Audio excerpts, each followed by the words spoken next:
Okay, great.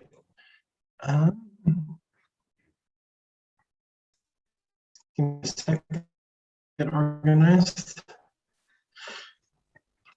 Okay, so last week we got started by giving a sort of a background of the history of DNA, and I want to continue that for a while and also talk about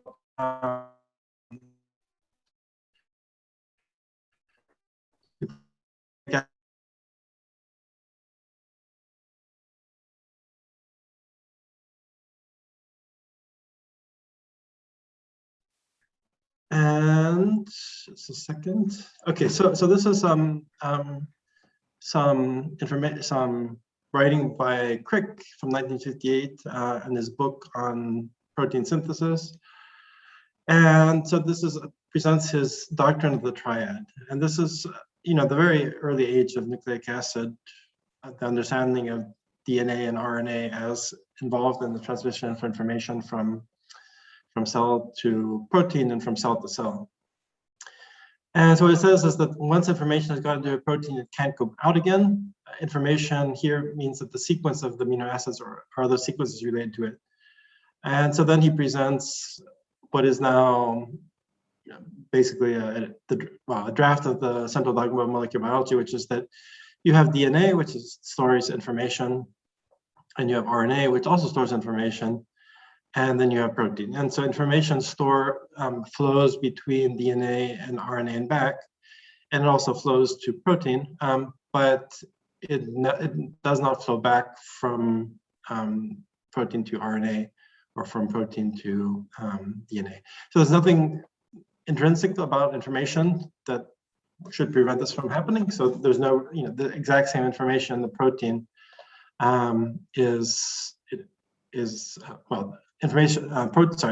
has the same information as DNA or RNA for the most part. I mean, there's a lot of processing steps between the two, but in principle, it's possible to go back using the genetic code, the codon sequences that are used to encode the protein information in DNA and RNA. It should be possible to go back between protein and DNA. So in principle, there could be an enzyme that takes a protein, makes it linearize it, unfolds it, and then sort of reads it back. But such a protein has never been found. Such an enzyme has never been found. So looking at the top graph, so this is just this handwritten drawing by Crick. What can you tell that is currently not thought to be true? Anyone?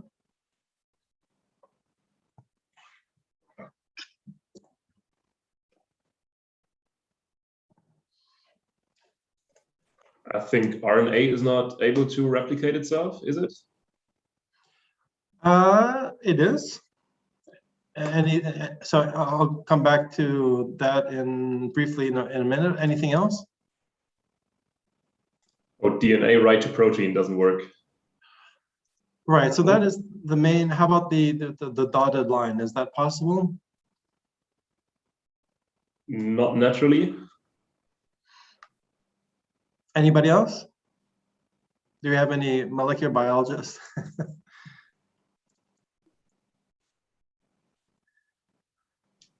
Okay, so indeed, DNA is able to make copies of itself. That's called transcription, right?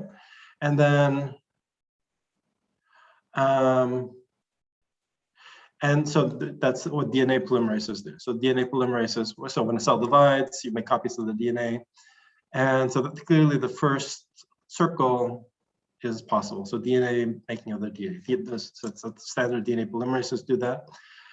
So RNA turning back to RNA, so RNA being copied as RNA, that's also possible. It's not very common. But for example, I guess the famous case these days is the SARS-CoV-2 virus. So a lot of the RNA viruses have RNA-dependent RNA polymerases and are able to make, well, they don't do it themselves, of course, they need a cell to do that, they need to invade a cell, but they generate RNA-dependent RNA polymerases, which then make copies of the RNA as RNA.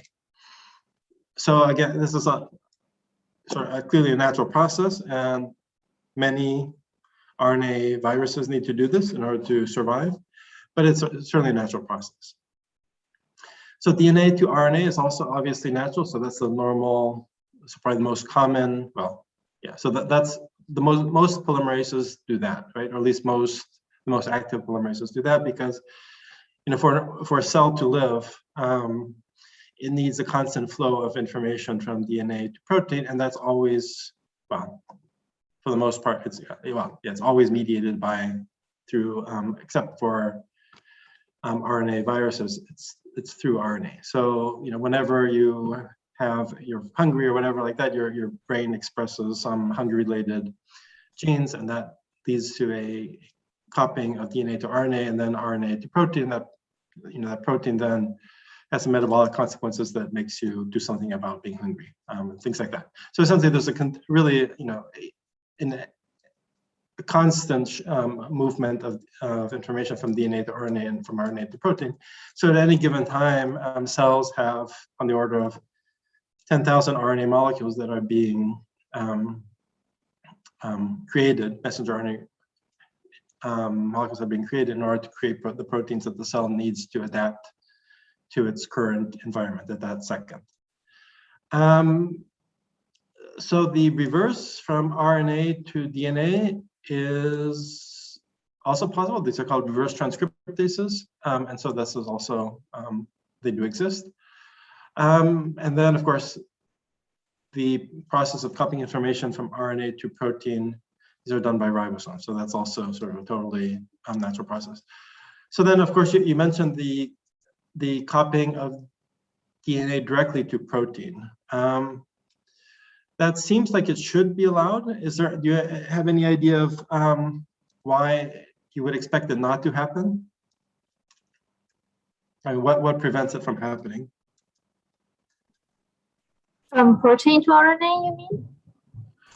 No, DNA to protein. So a direct translation, skipping the RNA stage.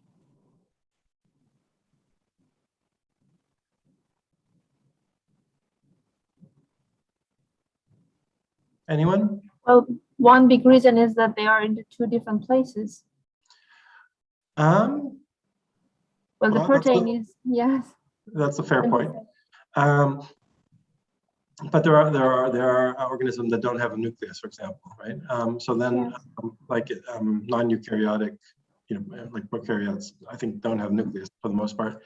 And so, in principle, there the DNA is, or like in a bacteria, in principle, the DNA could be translated directly, but that does not happen. Any thoughts as to why? But then it would need more splicing, or needs to be more precise, needs more controlling over. Mm-hmm. Right, so in fact, it does not happen in nature as far as we know. Clearly, RNA and DNA are similar enough, so you would imagine that if you had a ribosome and you gave it single-stranded DNA that had the right, start codon and so forth, some structure resembling that of messenger RNA, that it could happen, right? I mean, it seems like, the differences between single-stranded, well, say messenger RNA and single-stranded DNA mimicking the structure of RNA are fairly minor. And indeed, so it was found out in like late 1960s and early 70s, somebody discovered that, in fact, you could do direct translation. And it was sort of an accidental discovery because they were working with cell cultures, and in cell cultures, of course, you don't have an immune system because you just have sort of cells and floating in a medium. And so you need to put a lot of antibiotics into the cell medium just to prevent bacteria from growing and killing all the cells. And so I can't remember exactly how the discovery was made, but they introduced DNA into the cell medium. And again, I can't remember why, so single-stranded DNA. And they noticed that protein was being generated. So it was essentially figured out that in the presence of certain antibiotics, I can't remember, I think puromycin, sort of puromycin derivatives, that they bind these molecules, so these antibiotics like puromycin, and they bind to the ribosome and distort it in such a way that they then are able to translate DNA directly to protein. And so there's a fair amount of research for a few years in this area. And there's it's hard to find these publications because they're from the late 1960s, early 1970s. There's one, I think, as long as recently as 1980 something. Because this would be of real interest if you could just skip the RNA phase, because if you're doing synthetic biology, if you're just making proteins or expressing proteins, it would certainly be helpful to be able to skip the RNA phase and just generate synthetic DNA and then turn those directly into proteins. And so it is possible at some level to do that if you have a synthetic, well, not a synthetic, but a sort of ex vivo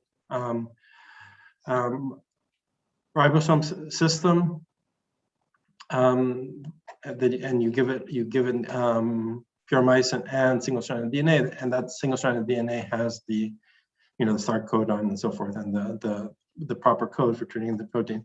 You do get protein production. The research was sort of abandoned again in the 1970s, and I had at one time tried to write a proposal to sort of look back at this to see if there was anything, what the quality of the proteins was. So I think the consensus, and the reason why this was sort of abandoned, although at the time the analytical capacity to sort of understand what kind of proteins were being made was limited. But I think the idea is that it's sort of a pathological process that, and that the protein production is very error prone in this scenario. So you can do this with these types of antibiotics, but the protein synthesis is inefficient and it's full of errors.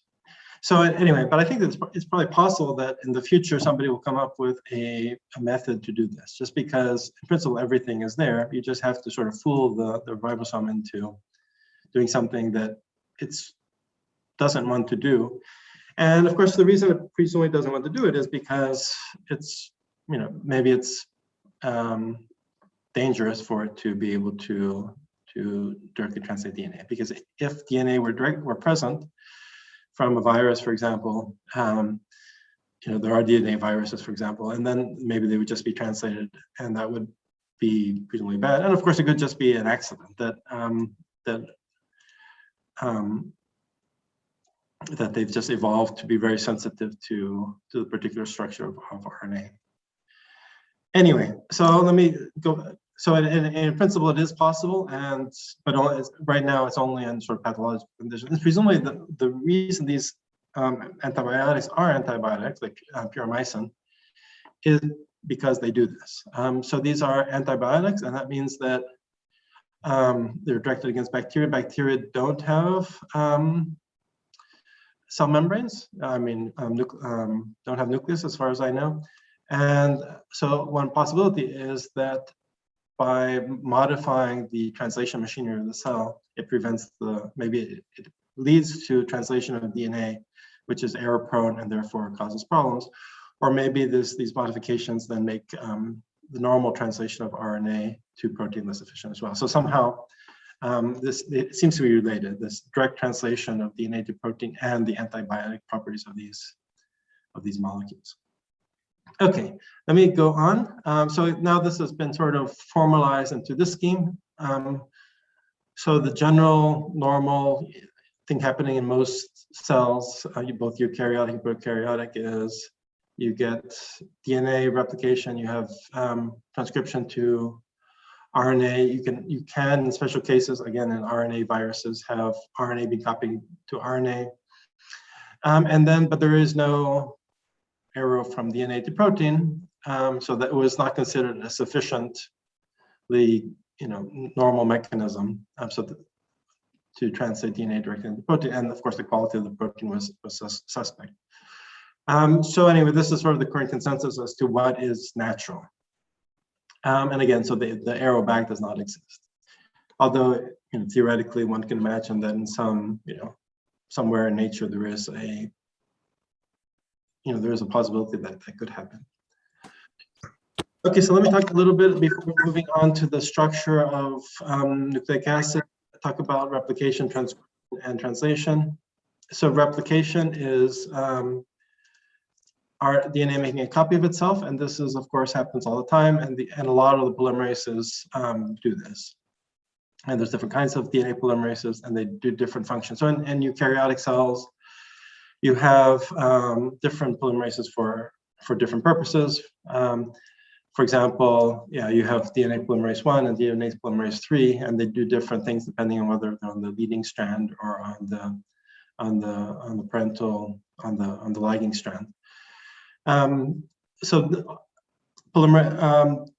all polymerases work 5' to 3', and that is one of the reasons why we always write the sequence of DNA or RNA 5' to 3', because that is also the direction which it's read in nature.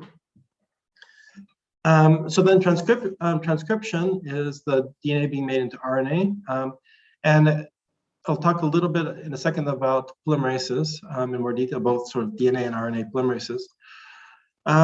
But there are some differences. The primary difference is that DNA polymerases require a primer, and RNA polymerases don't work by primer extension. I'll mention an exception in a few minutes, but basically you start with double-stranded RNA, and there is a recognition site that the polymerase recognizes, and it starts a new molecule at that site, or a little bit downstream from that site at the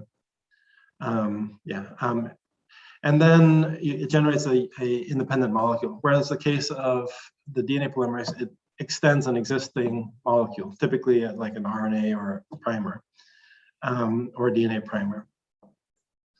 Okay, I'll come back to this in a minute, but there are some exceptions to this. So there is at least one RNA polymerase that can work by primer extension.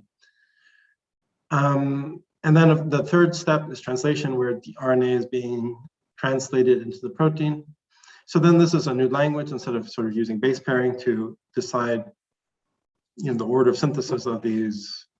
So these are, in all cases, we're starting with monomers, either the nucleic acid monomers A, C, G, and T in the form of triphosphates, either DNA or RNA nucleoside triphosphates, or in the case of protein synthesis with amino acids. Okay, we'll come back to polymerases in a second, but I just want to mention that early on there was not really clear, how, once it was sort of figured out that DNA was the storage media for information, it was not really clear how it worked in terms of how this molecule. It was clear that this molecule had to be copied, and it was after Watson and Crick sort of pulled together the crystallographic information and some of the other information I talked about last week about the abundance of the different nucleobases. It was clear that there's two strands, and then the question was what kind of model you would have for replication. So one possibility was the conservative model, in which you make a copy, but the original two strands stay together, and then you generate two new strands, which are then new, right? So then the original molecule stays together, and then you somehow make a copy of it that turns into a second molecule which doesn't share any atoms with the first one. And there's a semi-conservative model in which in the 0th generation you have a parental strand, and then the 1st generation you have essentially two daughter strands, and each of those daughter strands incorporates one of the parent strands and then a new strand. And then there's the dispersive model in which they're sort of mixed, they're sort of chopped up and then spread out in future generations. So do you know which of these models is correct? Anyone? Semi-conservative, yes. Right. So Right, so now we know that it's semi-conservative. And let me just mention briefly the experiments that led to this. So again, here is the maybe a more easy to see schematic how this works. So this is the conservative model where you have a parent strand and it stays intact. And then you create these other strands, but they are made out of new atoms. And then semi-conservative model, the strands sort of get divided into between the two daughter strands. And then you have the dispersive model where the DNA is sort of chopped up and then parts of it end up in the new generations. And so if you look at all the downstream generations, they would all have some atoms from the ancestral generation. The experiments to decide which of these was correct was done. It's called I think the Mendelssohn style experiment. And okay, this is an incomplete slide, but basically, so DNA was grown for, some cells were grown for a long time with isotopically enriched nitrogen. So the nitrogen, of course, ends up in it ends up in proteins, but also ends up in DNA. And so if you grow organisms for sufficiently long time in an isotopically enriched medium, then all of the DNA will become isotopically enriched. And then you allow this, and then you stop, and then you put it back in the normal non-isotopically enriched medium to continue. And as soon as you go back to the normal medium, you separate out some of the cells every short amount of time, so that you're capturing each new generation and also times between generations. And then for each of these set of cells that you're taking out at various times, you ultracentrifuge it, and then you can separate the DNA into two fractions, which is you can separate according to the mass. So the nitrogen 15 and the nitrogen 14. So this is, of course, the mass difference is relatively small, just because only the nitrogen is affected. So you need to use ultracentrifugation. And it's done in a cesium chloride matrix, and so 100,000 Gs. And then when you get looks a lot like this. So this is the original experiment. You can see the first generation is here. So these generations after. So we start out at 0, and then we have heavy, right? So this is generation 0.3. So we're still very close to the beginning. And what you see here is how this all works out. So if in a conservative model, after 3 generations, let's say 2 generations, you would have heavy, and then 3 light. So the heavy would refer to the nitrogen 14 and the, nitrogen 15, and the light to the nitrogen 14. And semi-conservative, again, you would end up with 50% heavy light, so this one, and then 2 lights. And that was indeed what was observed. So if you look at the second generation, which is roughly here, so what generation 1.9, you see a 50% mix of heavy light and light. So this is pretty close to 50% heavy light and 50% light. And so this was the sort of the experiment that let us know what of these models was relevant.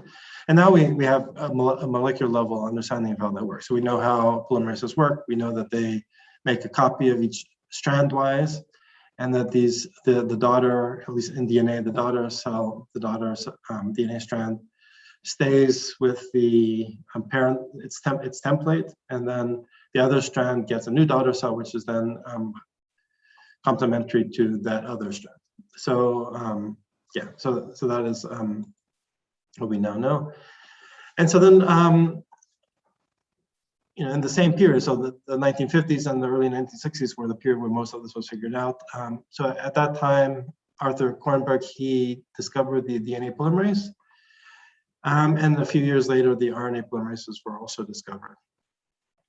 And so all polymerases have a relatively similar structure. And I'll come back to this in a minute, but basically you have in the case of DNA, you have this hole in which the double strand that enters which the single strand enters, and then the incoming deoxyribonucleoside triphosphate enters, and then you create the double strand, and then the double strand exits through a sort of slightly larger hole. And so the assembly is based on base pairing rules, and it's based on sort of diffusion. So a nucleoside triphosphate will diffuse into the position right here where the 3' is. And then if it base pairs, the polymerase will carry out the reaction that attaches the two, the incoming triphosphate with the primer strand. If it doesn't base pair, it will diffuse away, and then a few milliseconds later, new triphosphate will diffuse in, and if that's a good match, then it will be attached.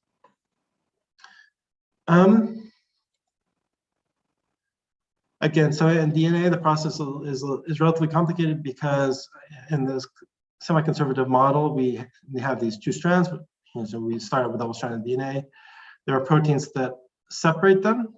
And there's proteins like topoisomerases, which sort of unwind them in order to allow, because if you try to pull two strands apart without, you will get supercoiling at the parts that are not yet unwound. And so there's not sure, maybe this is meant to be this green molecule might be meant to be a topoisomerase. But anyway, those sort of unwind the DNA.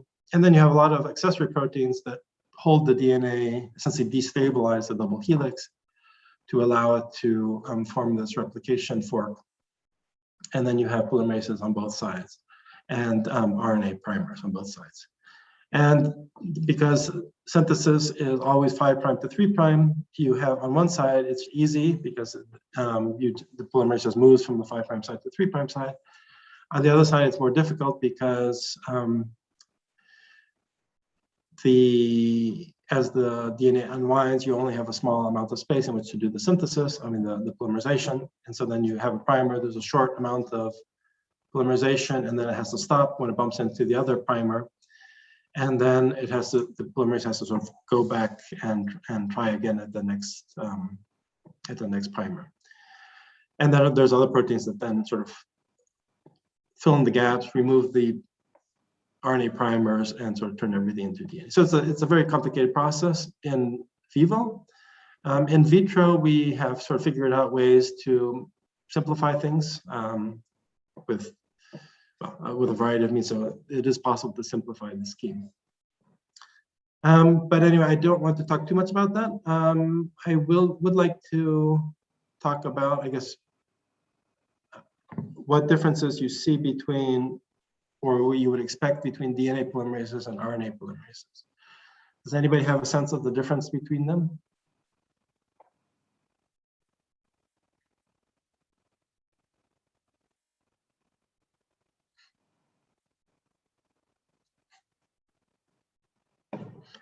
So, in principle, they're similar. They do very similar things. The triphosphates are identical, except that the RNA triphosphates have a 2' hydroxyl group.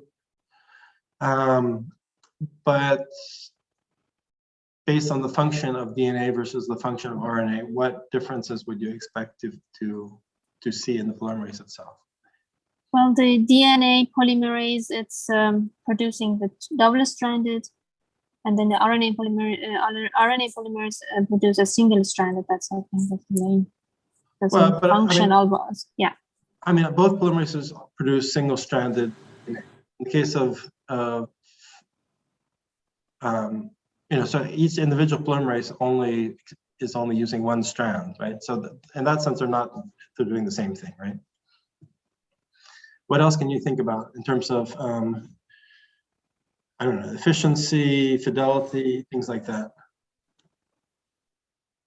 I would say the efficiency of RNA polymers must be higher, maybe. Why? Because that's something that it needs to be fast, because when you want to have the protein, sometimes it's really needs to be fast. But for DNA polymerase, because that's when the cell wants to divide, then that I mean, that takes time, and the cell has time for that. But then maybe for the protein, it doesn't have so much time, so it needs to be so fast. Just came to my mind. So, I mean, different polymerases work at different speeds, and so there's fast ones and there's slow ones and so forth. And of course, it's temperature dependent and stuff like that. But I guess what I think the main difference is that DNA polymerases need to be more accurate, because, well, except in viruses and RNA viruses. But the idea is that the information is preserved between generations, or well, in most cells it's only needed for one generation, but it's needed for the whole lifetime of that cell. And so the information has to be, when the cell divides, it needs to do it accurately and without introducing too many mistakes. And so DNA polymerases typically have mechanisms to prevent errors. And so they have these proofreading extensions. So and also and they can, if they do notice a mistake, they have some of them have exonuclease activity. So DNA polymerases can do proofreading, and if they find a mistake, they can sort of back up a little bit and engage sort of an endonuclease model that then degrades the mistake, and then they can sort of restart and continue with the polymerization. And RNA polymerases, as far as I know, none of them do that. And I guess the reason is because the lifetime of RNA is very short. So, I mean, sort of stay with the eukaryotic cell, or it doesn't matter, probably. Let's exclude viruses. So in most cells, the RNA is only there for a few minutes, basically, right? So we make the DNA is there for whatever the lifetime of the organism. And then every now and then, a gene is turned into protein via a messenger RNA, but that process is relatively fast. Again, so if you have, I don't know, if you're hungry or something like that, you need to express some proteins, but then, half an hour, again, you're past that. You've already eaten something, and that your hunger-related gene expression is no longer needed. So it has to be, the time scale of translation is the time scale of, the change of environment of a cell. So, I don't know, maybe a cell finds a glucose gradient and needs to follow that gradient, and so it engages some sort of transportation mechanism, for example. So, but these are short scale processes, and so that the translation has to be very fast, and after the translation, the RNA is degraded. So messenger RNA only exists for whatever, a few minutes, a few seconds, a few minutes at most, or maybe an hour and something like that. And it doesn't really matter if it has a few errors, right? Because, I mean, it has to be reasonably accurate, because obviously you don't want misformed proteins. But if you have occasional misformed protein, it doesn't really matter, because if that protein doesn't function, the cell will make another one. And so that the accuracy of RNA polymerases is less important than the accuracy of DNA polymerases. Okay, I'll come back to that in a second, but okay, let me just talk about how the sort of the energetics a little bit of polymerases. So again, you have a template strand, which for the most part is DNA. In some cases, it can be RNA as well. And these sort of exceptional cases of for example, reverse transcriptases or RNA-dependent RNA polymerases. But you start here, so this is the template strand here, and then you start out, this would be the end of a primer in the case of a DNA polymerase. And then again,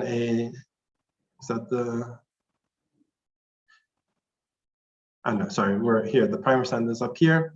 So this is the 5' end of the primer, the 5',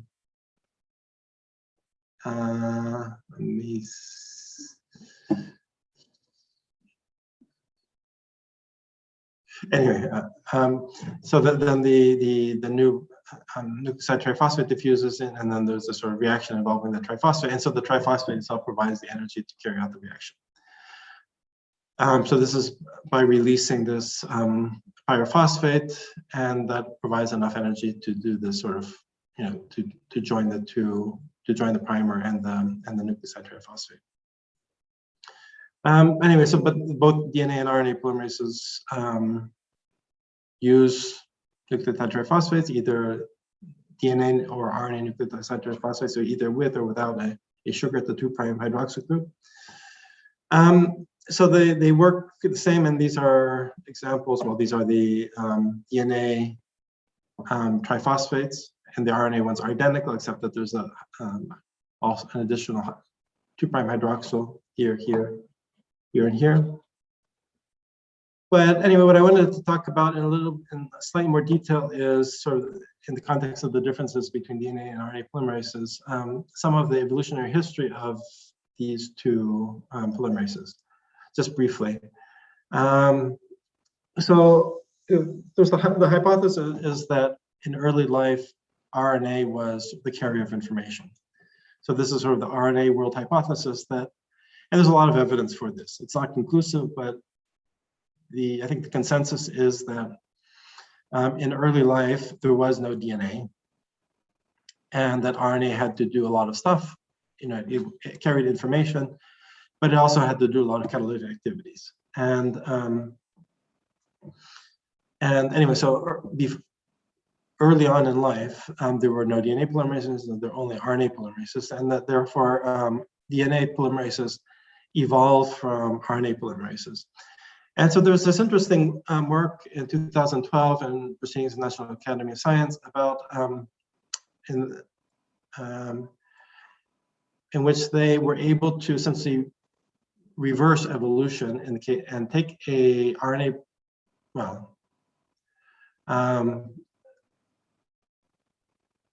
they were able to sort of transform between the two with a very, very few mutations. So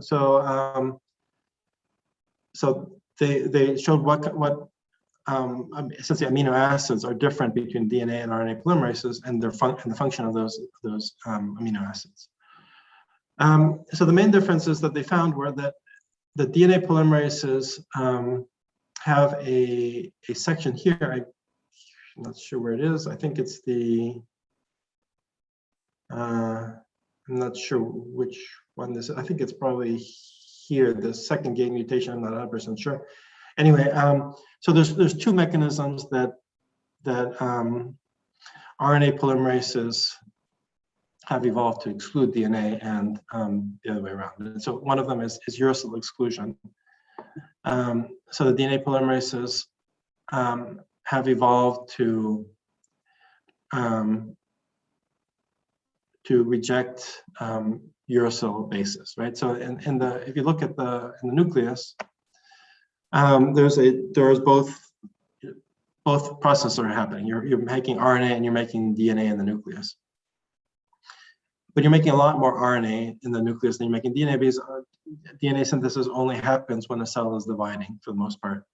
And RNA synthesis is happening all the time. So you have a huge abundance in the nucleus of the RNA nucleotide triphosphates and relatively little of the DNA nucleotide triphosphates, or maybe sometimes you don't have it. So in between cell divisions, you really have no need for DNA synthesis. So anyway, DNA, when they are there, the DNA polymerases have to be able to very efficiently exclude the uracil-containing nucleotide triphosphates, because presumably these are the wrong ones, right? These are the RNA versions, and adding them to DNA is dangerous because they're less chemically stable. So if you accidentally incorporate RNA into DNA, so RNA monomers into DNA, you destabilize the DNA. So there's repair pathways as well. So if it does happen sometimes, and for example, the RNase H and the RNase H2 enzymes, one of their functions is to find these accidental incorporations of RNA into the DNA and fix them. And and so it does happen. So all cells make this mistake sometime, even though the polymerases, the DNA polymerases have evolved to be very good at excluding uracil nucleotide triphosphates. It does happen, or it can happen with other ones as well. So it's not just the uracil incorporations, but in principle, any RNA nucleotide triphosphates can be incorporated to DNA. But again, DNA polymerases have evolved to exclude, to detect the uracil and also to detect the 2' hydroxyl group. They don't detect the 2' hydroxyl directly, as far as I know, but the double helical structure of DNA is different from that of RNA. And we'll come back to this in a few minutes.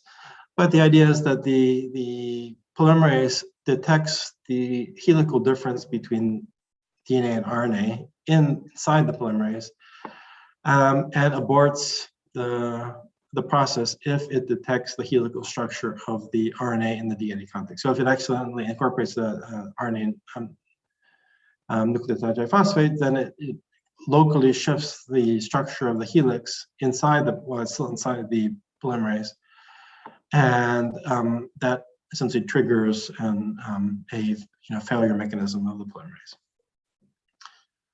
So that is this, I think, the Steric mutation, which is shown here in red. So essentially, it's a few residues of the protein that somehow engage when it detects the wrong helicity to the second strand as it's attaching to as it's being synthesized across from the template strand.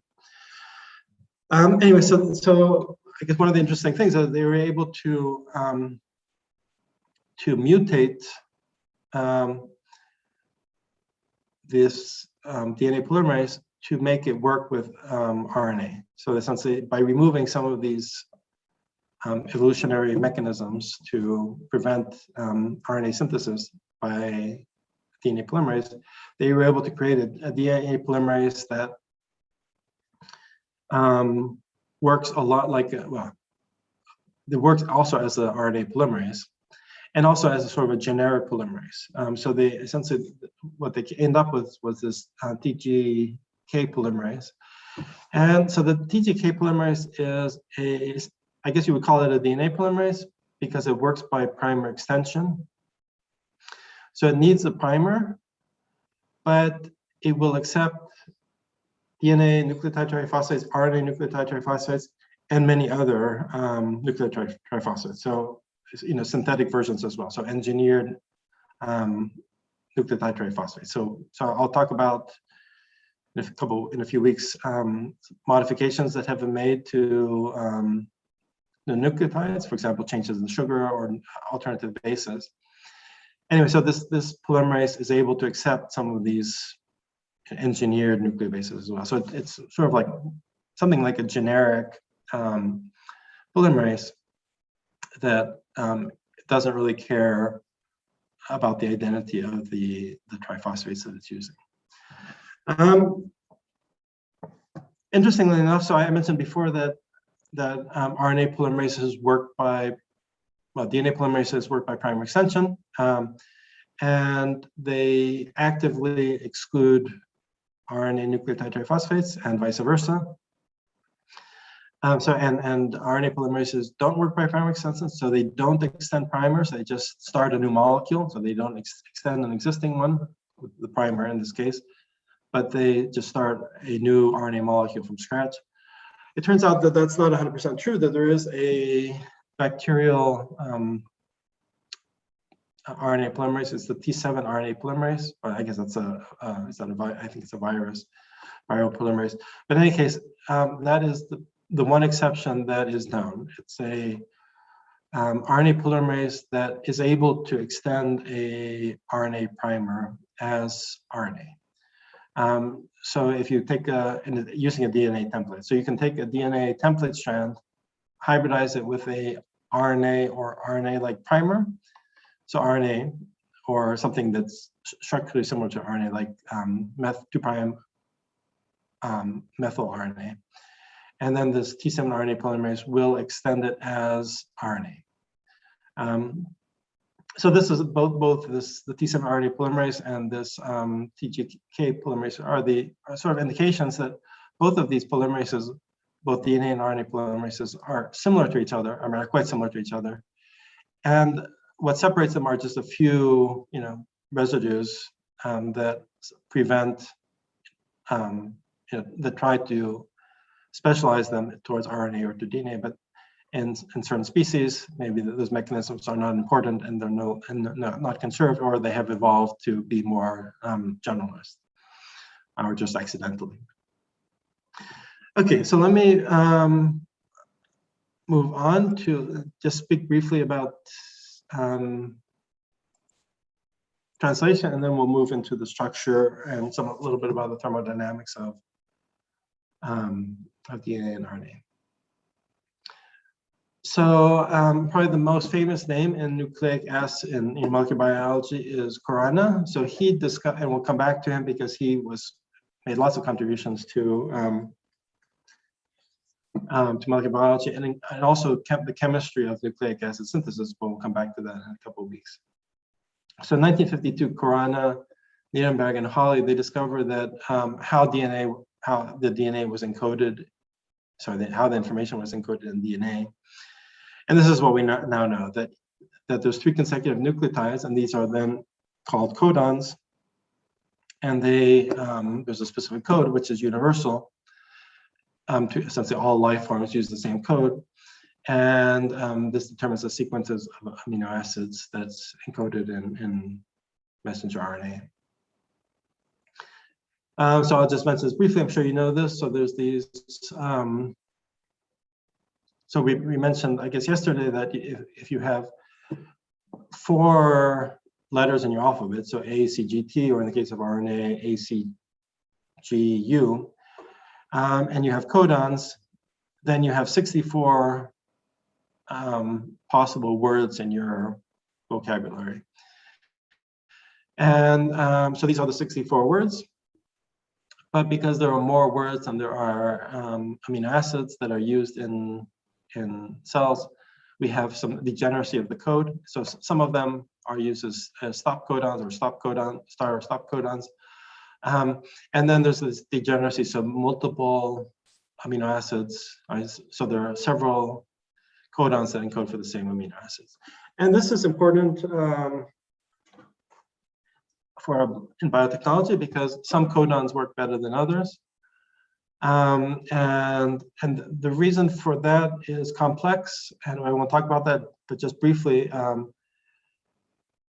for whatever reason, some organisms express transfer RNA. They have more transfer RNA for certain codons than for others. So, for example, if you're doing some sort of synthetic translation, you typically optimize the codons to fully make use of the transfer RNAs that are available in the organism in which you're doing the synthetic translation. And I'll come back to messenger RNA vaccines at the end, so in about, 7 weeks, 7-8 weeks. But I just mentioned briefly that sort of one of the challenges of making messenger RNA vaccines, like many of you or I have had, is that would be one of the considerations as well. So what codons do you use to optimize the translation of the messenger RNA vaccine into the spike virus, the spike protein in the case of the COVID virus? In that particular case, it's even more complex because, and I'll come back to this again, but let me just mention it briefly because it's pretty interesting. So it turns out that you've all remember recently that in the spring, there was a third company. So there's 2 companies that make messenger RNA vaccines. One is Moderna and the other one is BioNTech. And both of those vaccines have proven to be highly effective. And then there's a third company, also a German company called CureVac, which in the spring, they published results for clinical trial on their messenger RNA vaccine. And that did not work as well. And these kinds of results are very complex. And so the exact reason why it did not work as well are not fully understood. But one key difference was that they're using natural nucleotide triphosphates in the synthesis of the messenger RNA, whereas both Moderna and BioNTech used what I call modified messenger RNA. So they replace some of the nucleotide triphosphates with non-standard nucleotide triphosphates. Specifically, the uridine is replaced with pseudouridine. So I'll come back to this again later, but so pseudouridine is a natural nucleobase that's present in transfer RNA, but it's not present in messenger RNA. But it was discovered some years ago that one of the reasons that RNA vaccines are not, or RNA therapies in general, are not very well tolerated is because they activate the innate immune system. So in particular, a single-stranded RNA binds to two of the toll-like receptors, so 7 and 8, and they activate an inflammatory response. And it also turns out that specifically uridine is the main responsible base for triggering this response. And so I think one of the strategies, I don't know for sure, but I think one of the strategies of CureVac was to choose their codons to minimize the uridine content of the message of including the UTR, so the full messenger RNA. So to minimize the uridine content, to minimize the binding to these toll-like receptors and then the associated response of the innate immune system. So again, the idea is that you don't want to, you may want to partially activate the innate immune system, but what you want really to do is to activate the adaptive immune system to give, because that's what provides long-term memory of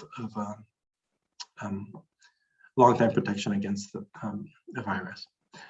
Okay, so we'll come back to strategies for nucleic acid therapies at the end, but let me just mention a little bit about the structure of the ribosome, and then in a second we'll move on to the structure of DNA and RNA. So this is the structure of the ribosome. So the ribosome also sort of supports the RNA world hypothesis. So it consists of both RNA and protein, but the hypothesis is that in early life, the ribosome was exclusively or mainly RNA. So it's just a very, very complex RNA molecule with a catalytic function. So there are other RNA molecules with catalytic functions, and we'll talk about those later on as well. So this is just a quick overview of the structure of the ribosome. Again, you can see here that on the right that you can see the sort of, I think in this picture, the red is protein, I think the blue is RNA. But anyway, so the messenger RNA sort of enters the ribosome. And well, there's two subunits, there's a small and a large subunit. The messenger RNA is shown here. And then there's essentially three positions that are occupied by tRNA molecules. And then there's sort of a pore, like a tunnel in which the peptide exits. And so there's a lot of work that goes into understanding how to optimize this process. So, and I'll come back to this in the context of both natural and biotechnological aspects of this. But so transfer RNA uses heavily modified RNA nucleotides. So it uses the normal A, T, G, and U.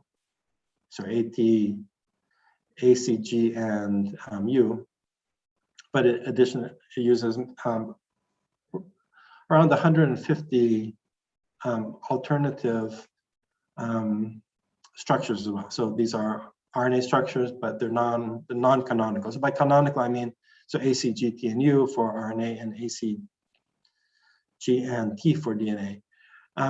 For DNA, it's almost always those. Of course, you can have methylated cytosine, for example, and there's a few other things that are with very low abundance. But in RNA, these alternative nucleotides are far more abundant, and there's lots of them. We'll come back to this later.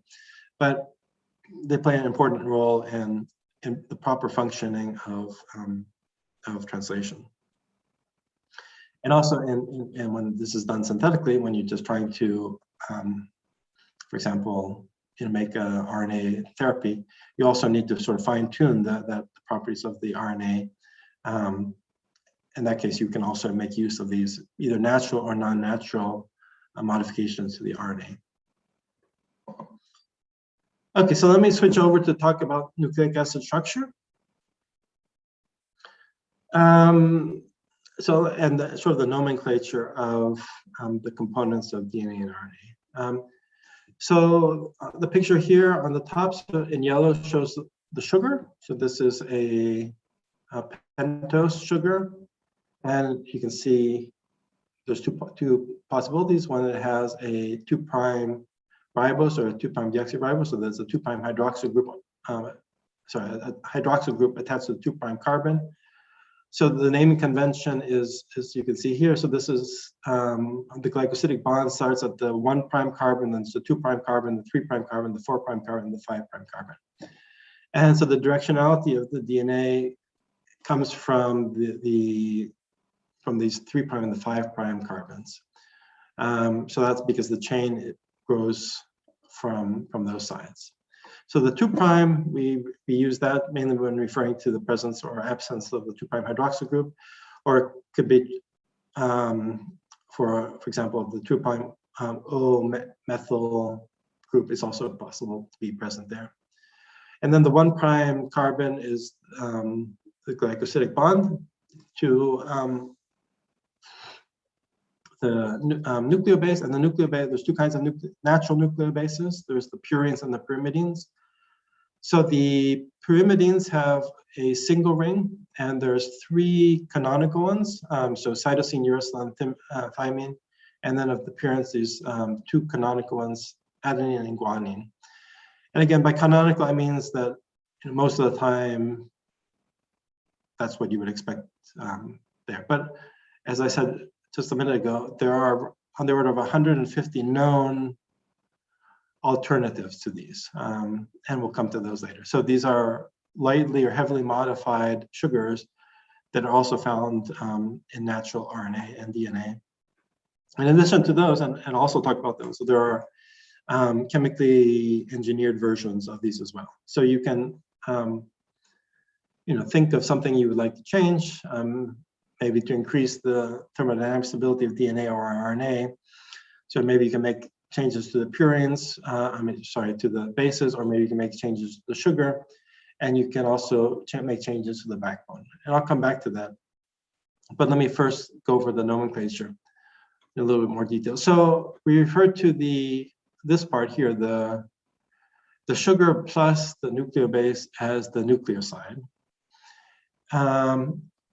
And then if we include the phosphate, we call it a nucleotide.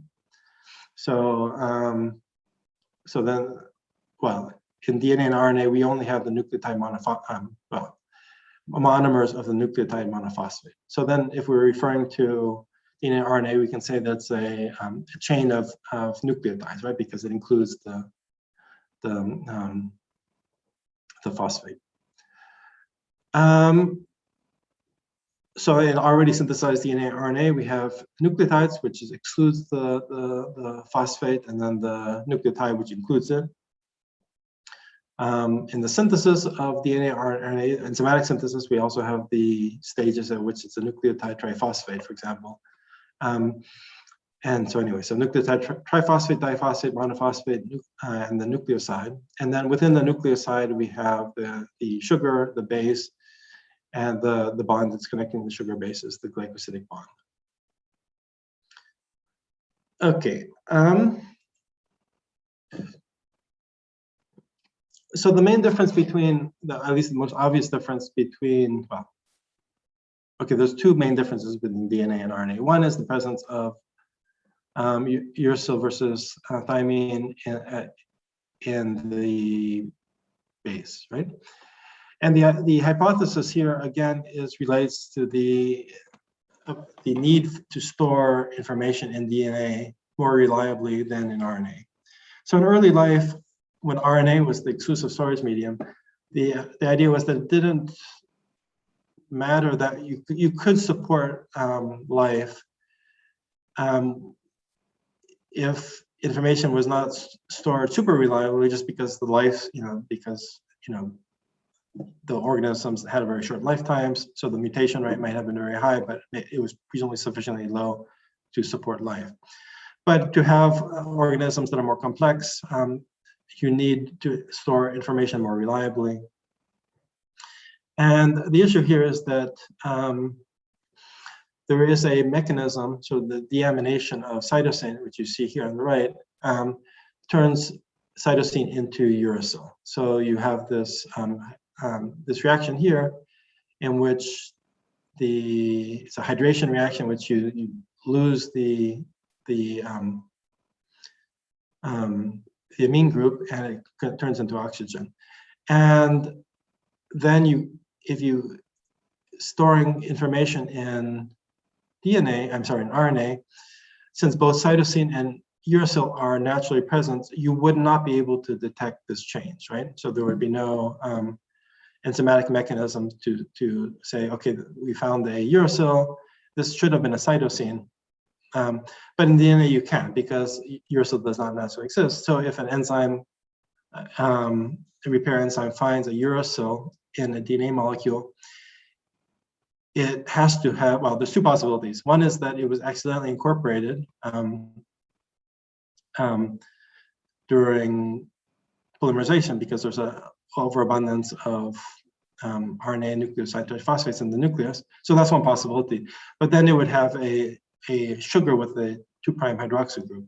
But assuming it doesn't have the 2' hydroxyl group, then it has to be a deaminated cytosine. And so then you can have a repair mechanism that takes any uracil that's present in DNA and turns it back into a cytosine. So this is actually what happens. So in DNA, there are enzymes that, and these are called Rna DNA glycosylases, that they check DNA, and if they find a uracil, they remove it, and that leaves a sugar without a base. So these enzymes, they cleave the glycosidic bond, leaving an abasic site. And then these abasic sites are then recognized by another set of proteins, repair proteins, that then fix the lesion. So in RNA, deamination also, so it is a spontaneous process where at physiological pH, I think I'll come back to it in a minute, it happens at a certain rate. It's not that often that it happens, but it happens long enough that in the nucleus of a normal eukaryotic cell, it would be happening often enough, because the DNA is so long, there's lots of cytosines. So every few seconds, there would be a deamination into uracil, and then you would lose information. So again, in RNA, this is not a problem, because RNA molecules are much shorter. So, typical messenger RNA is, I don't know, maybe 5,000 nucleotides long or something like that. But this is 1,000 times shorter than the DNA in the nucleus. And so the probability that it would happen to the RNA is low, and then it doesn't really matter as much in the case of RNA, because if it does happen in the short amount of time when the RNA is, and when the messenger RNA is active, for example, then you would presumably have the codon would change, and then you would have an error in the protein synthesis. But it's an unlikely event during that short amount of time, and then you just have a partially misformed protein, and but then a few minutes later, that protein will be made again, and then it doesn't matter that much. But anyway, since DNA has a longer life, so essentially the life of the organism, then it's more important to make this kind of repairs. So in order to have sort of stable long-term information storage, you need to have a nucleobase other than uracil, and that is presumably why thiamine was what evolved. And another possibility, so these are all sort of hypotheses. We don't, we know evolution does not have a reason, so we just hypothesize as to what kind of things would push evolution towards creating DNA and replacing uracil with thiamine. So this would be one reason. The other reason is that possibly the thymine is less specific in base pairing. I mean, uracil is less specific in base pairing, which could contribute to mutations as well. So probably both of these things contributed. But anyway, again, so evolution doesn't have a reason, so we just sort of have to speculate as to why evolution moved in that direction.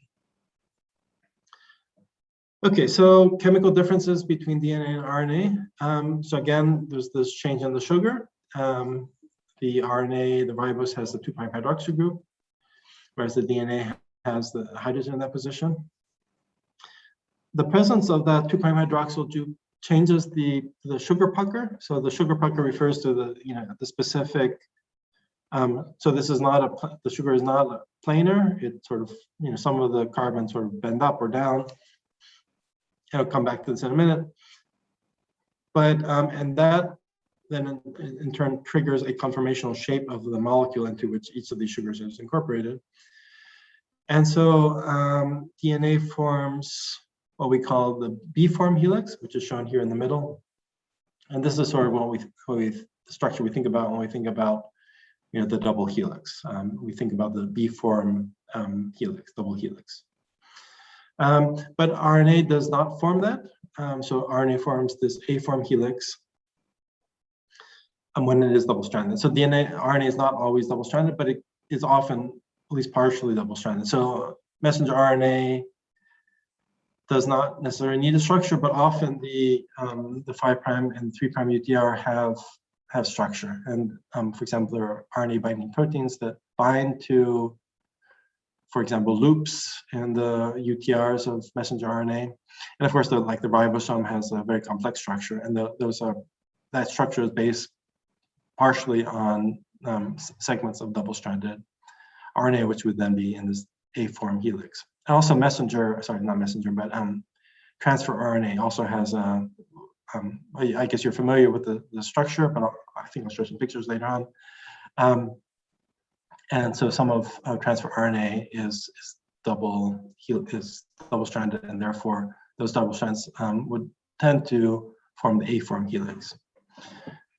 And then there's the sort of pathological form, which is the Z-form helix, and this is very different, and its natural relevance is unclear. I mean, it does happen to DNA under some conditions. For example, if it's dehydrated, you can have the transition from the B-form to the Z-form helix. But it's not clear if this is biologically relevant. And so one of the characteristics is that it has the sort of, it twists in the opposite way, and it has a fairly different, looks quite a bit different. I'll come back to the structure in a second. So the structure plays a big role, whether it's something is A-form or B-form, plays a big role in protein recognition.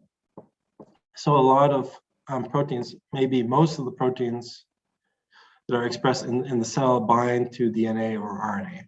So some of them bind to, well, in the case of DNA, they almost always bind to double-stranded DNA because DNA is almost always double-stranded in nature. In the case of, and they typically specifically recognize the B-form helix. And so that's part of the recognition mechanism. They also often bind to specific sequences of double-stranded DNA, but it's assumed that the primary recognition mechanism is to distinguish between DNA and RNA is the helicity of the molecule. But anyway, there's also thousands of RNA binding proteins, and some of these bind to single-stranded RNA, and some of them bind to double-stranded RNA or to, for example, loops. But in the case of double-stranded RNA binding proteins, again, presumably one of the major recognition mechanisms is the A-form helix of RNA. So if you're a nucleic acid binding protein and you specialize in binding to RNA, it's relatively easy, presumably, to distinguish between the two because the A-form helix is substantially different from the B-form helix. And I'll go into give you some difference in a second. Here's a maybe slightly better picture of the three forms. And they look fairly different, right? So you can see that the B form helix is what we think of as double-stranded, the helix from Watson and Crick. And the A form helix of RNA looks very different. And let's see. Let me skip this and come back to the structure in a little bit more detail. So these helices have been characterized in detail and sort of described. And so let me just give you some of the sort of physical parameters that distinguish the A form from the Z form, from the A form from B form from Z form helices. So again, the A form is primarily RNA hybrids. But if you have a DNA RNA hybrid, which is not too unusual because, for example, when you're making RNA from DNA, you have the DNA RNA hybrid, then the RNA sort of forces the DNA into forming the A form helix. And so the characteristics in all of them is that they have a major groove and a minor groove. So in the case of let's maybe start with the B form helix because that's the one we're most familiar with. So it's right-handed, so if you can use your right hand to, if you follow the helix with your fingers, you sort of move in that direction. And that is almost exclusively DNA hybrid, so this is the normal situation in the nucleus. And the two grooves are fairly different from each other. So there's a minor groove, which is shown here with this blue triangle. And there's the major groove, which is shown here with this other bigger triangle. So one is, the major groove is wide and not, it's roughly something like, well, and it's not super deep. It's wider than it is deep. And the minor groove is shallow and maybe slightly narrower for its depth than the major groove. Another characteristic is the pitch. So how many base pairs are there per revolution?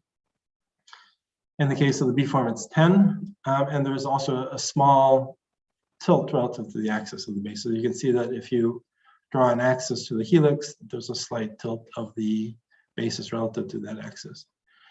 In the case of A form helices, the major and minor grooves are highly distorted relative to the B form. So you have this very deep and narrow major groove, and you have the shallow and narrow minor groove. And also the number of base pairs per turn is higher. So you have 10.7 instead of 10. And the tilt is much higher. So you can see here, you do an axis that the tilt of the bases is quite significant, so about 19 degrees. So Z form, again, its biological relevance is uncertain, but the main characteristic is that it's left-handed. So instead of a right-handed like most, it's left-handed, so it turns on the other direction using the left hand rule. It also has major and minor grooves, so one is shallow and narrow, and the other one is very narrow. Has 12 bases per turn, and the bases are tilted at 9 degrees relative to the major axis of the helix.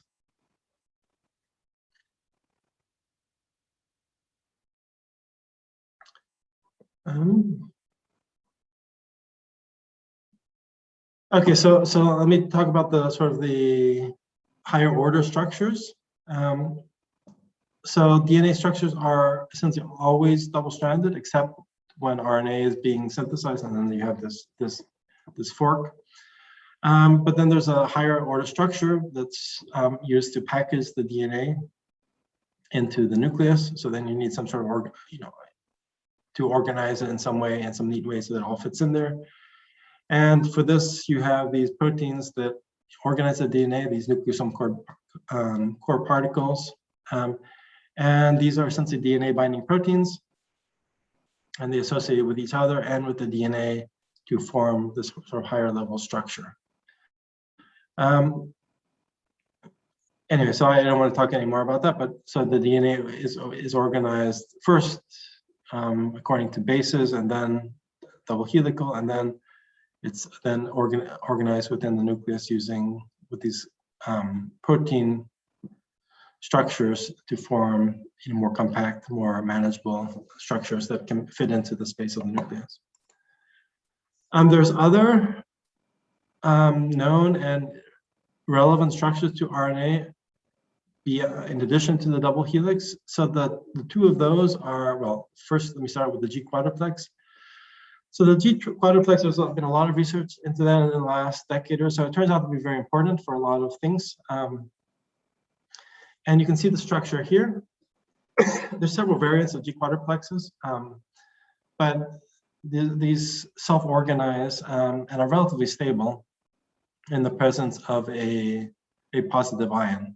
So potassium in particular. So sodium is insufficient to stabilize G quadruplexes, but for example, potassium or divalent ions are able to stabilize G quadruplex. And then you get this, so in G-rich parts of DNA, in the presence of the, for example, potassium ions, the double helix can sort of separate out. So if you have a G-rich segment on one side, then it sort of comes out or can come out and then form this G quadruplex. And the other side, it would be usually C-rich, and that would come out on the other side. And I'll come back to the C-rich part in a second. But staying briefly with G quadruplexes, there's different forms, and again, they depend on the presence of potassium ions. But I think I have a better slide in a second. Anyway, there's different forms, but they all involve arrangements of 4 G sugars at each level. And you can have multiple levels depending on the number of Gs that you have next to each other in a molecule. So you need very, very G-rich segments of DNA in order to do this. But they don't have to be consecutive. So you can have, for example, you could have in this red loop here, you could have another base here. But you still need 4 Gs per layer. Anyway, but there's different ways these 4 Gs can come together. So they can be adjacent to each other. Well, this loop can form in different ways. So you can see here. So this one sort of goes down. So this would be 1 G, then the next G, then the next G. So this is okay. Actually, the order is different. So G2. This would be G3, G4. And then there's something else here in the red loop, and then there's a G8, G9, G10, and then there's some other bases here, and then G14, G15, G16. Then there's some other bases here, then G20, G21, and G22.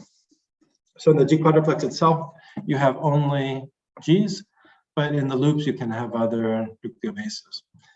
But the way you connected these G structures can differ. So for example, in the one down here, you have the loop is going, sort of diagonally and then approaching from the top. So in some cases, the loop can sort of stay on one side and then come up, or it can go up and then the G structure can sort of form again from the top. So there's a variety of structures that are possible, and these would all still be considered G quadruplexes. So I mentioned the other side. So if you have a G-rich section of DNA, then you're forced to have a C-rich section of C-rich section on the other side.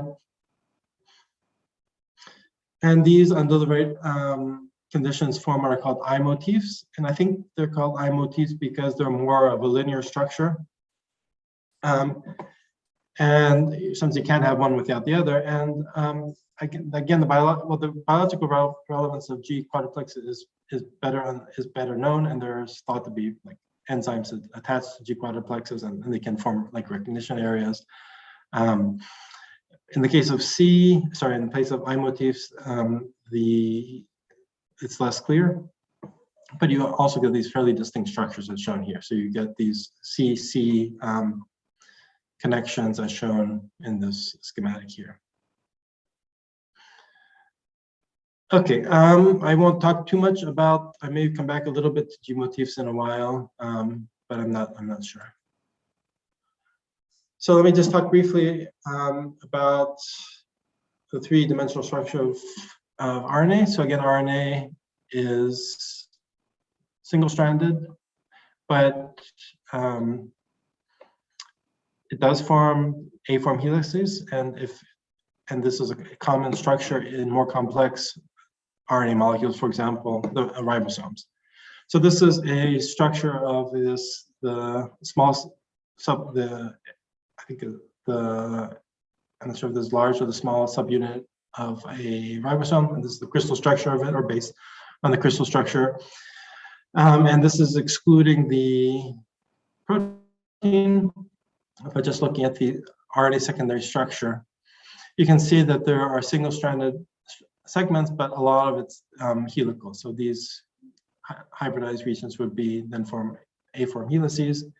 And of course, all of the structure folds in on itself, and you have interactions also for example, between loops and other loops. So the double-stranded parts presumably interact mainly with the opposing strand, but you can have what I call kissing loops, which are essentially, in the case of the loops, the bases can sort of orient themselves outwards, and then you can have another loop somewhere else, and then the two loops can then base pair with each other, and those are called kissing loops. Okay, so let me just, to end today, let me just talk briefly about the structure of transfer RNA. So you've all seen the structure before. They all have a relatively similar shape. So we have the amino acid attached to the 3' end. And again, we have a 3' side and we have a 5' side. At the 5' side, there's the phosphate group, and the 3' side, again, there's the amino acid corresponding to that particular tRNA molecule. In this case, it's phenylalanine. So this has two codons, TTT and TTC. And so here the anticodon is shown here. So that is AAG, which is of course the complement of TTC. So if the messenger RNA has the TTC codon, then it would bind to this GAA anticodon here. Again, it's a relatively complicated structure.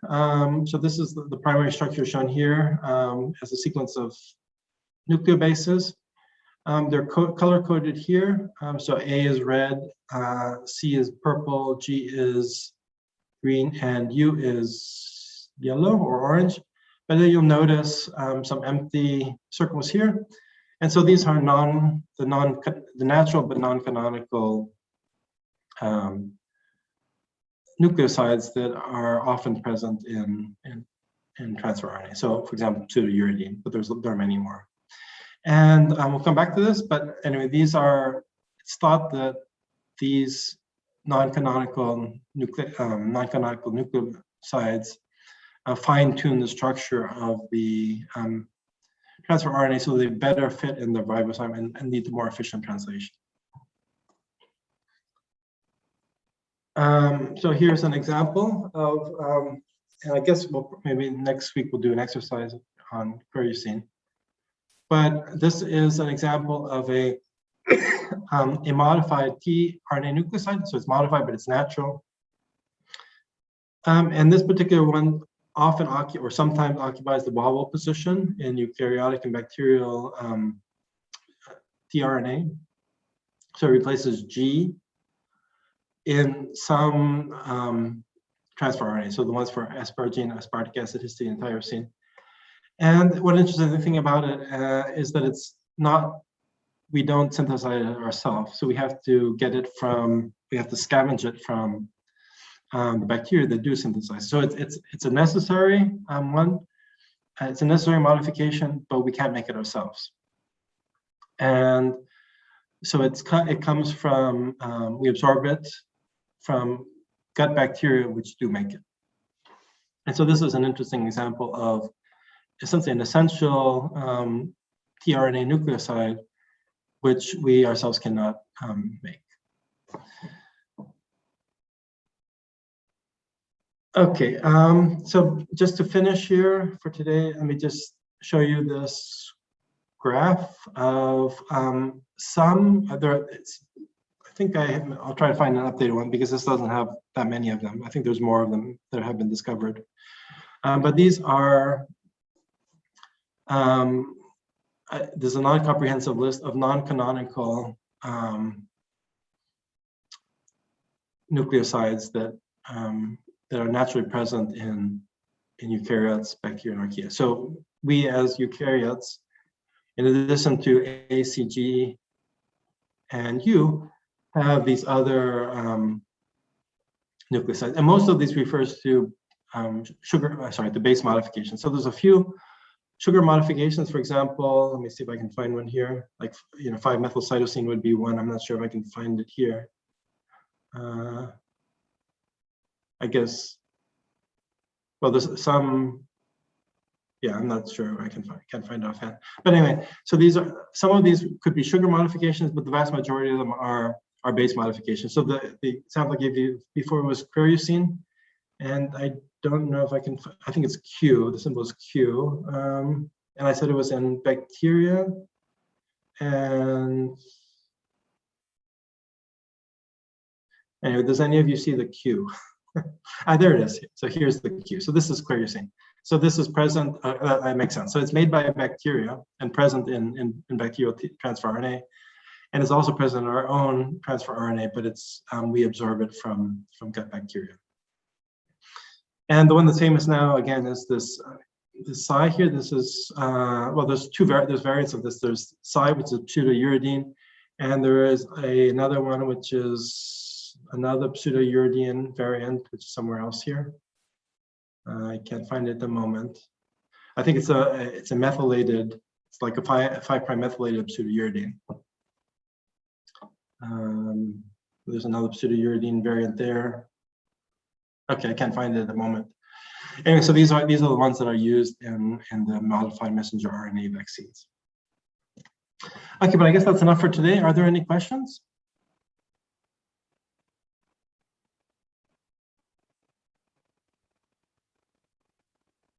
Anyone?